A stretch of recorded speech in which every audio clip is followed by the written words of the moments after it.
স্বামী বিবেকানন্দ তার গুরু রামকৃষ্ণদেবকে ভগবান মানতেন না। এমনকি মৃত্যুর দুদিন আগেও তিনি ভেবেছিলেন এসব কি ঠাকুরের ভণ্ডামি নাকি সাজানো নাটক।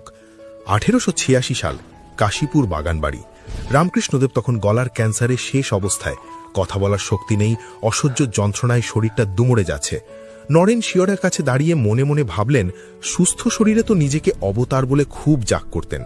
আজ এই মরণ যন্ত্রণার মুখে দাঁড়িয়ে যদি বলতে পারেন আমিই ভগবান, তবেই আমি মানব। মনে রাখবেন, নরেন কিন্তু মুখ দিয়ে একটা শব্দও বের করেননি। ঠিক তখনই ঘটল সেই হাড় হিম করা ঘটনা। ঠাকুর, যিনি নড়তে পারছিলেন না, হঠাৎ শরীরের সমস্ত শক্তি দিয়ে নরেনের চোখের দিকে তাকালেন।